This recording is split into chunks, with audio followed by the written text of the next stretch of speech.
खुशामदीद इस नए जायजे में, जहां फनी इर्तिका के सुरीले ताने बाने पर रोशनी डाली जाएगी। ये एक इंतहाई दिलचस्प सफ़र है कि मौसीकी, जो कि सिर्फ आवाज़ नहीं बल्कि इंसानी फ़नून और सकाफ़त के वसी दायरे में कैसे गुंदी हुई है।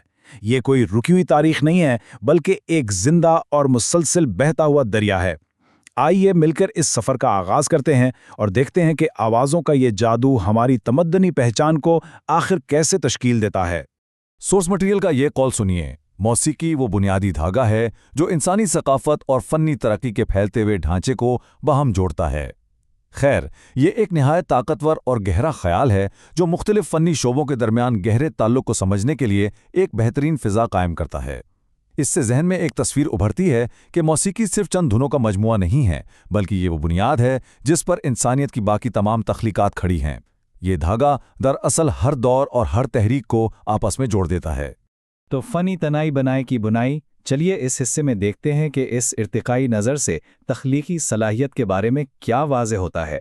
यहाँ फ़नी इर्तिका की तारीफ देखी जा सकती है, जिसे समझना इंतहाई अहम है, क्योंकि ये आर्ट की मुश्किल और तजरीदी बातों को बिल्कुल ठोस और आसान शक्ल दे देता है। यानी फ़नी इर्तिका का मतलब सिर्फ मौसीकी के स्टाइल्स बदलना या नए गीत आना नहीं है।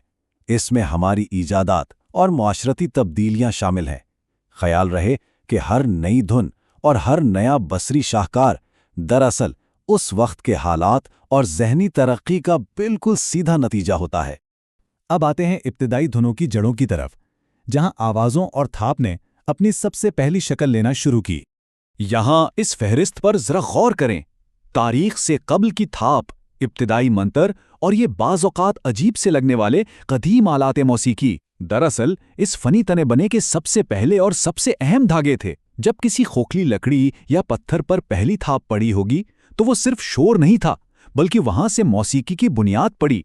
इन्हीं आवाज़ों और मंत्रों ने इंसानी जज्बात को इजहार का पहला वसीला फराहम किया था।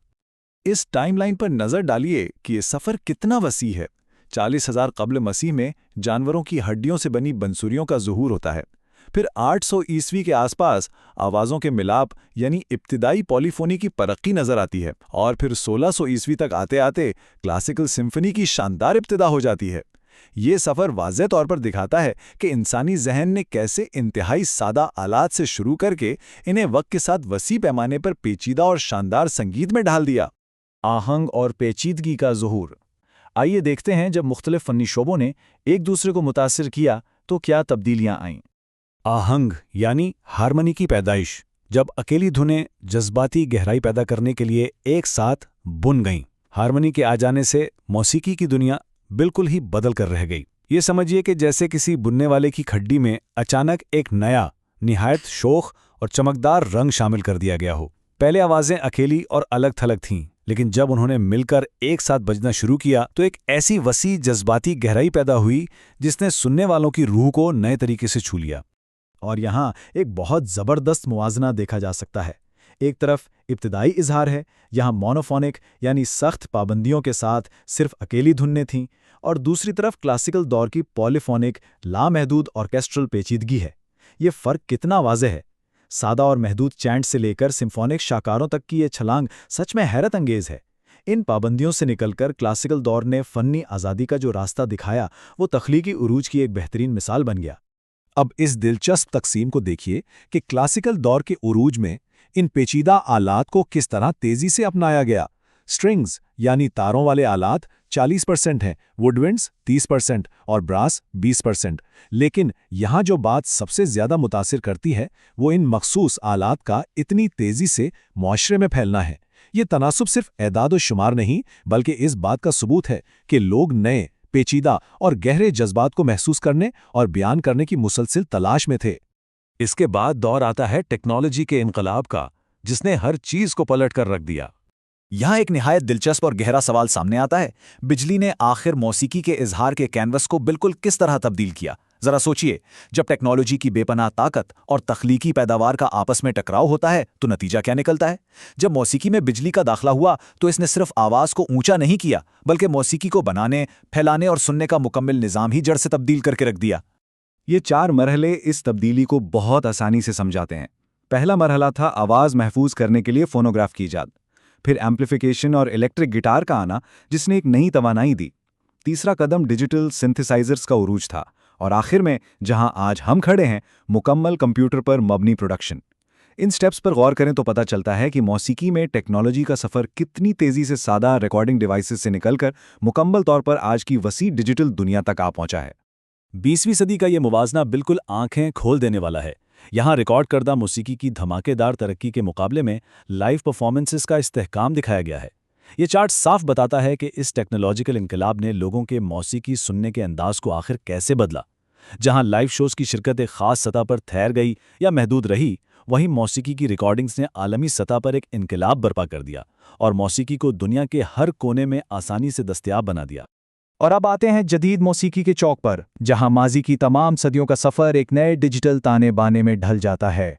یہاں جدید دور کے سننے کے طرز عمل کی خصوصیات ہیں۔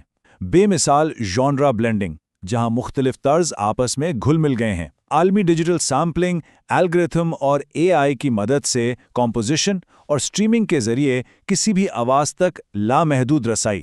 آج ہم جس طرح موسیقی سنتے ہیں وہ پوری طرح انہی عناصر پر مبنی ہیں۔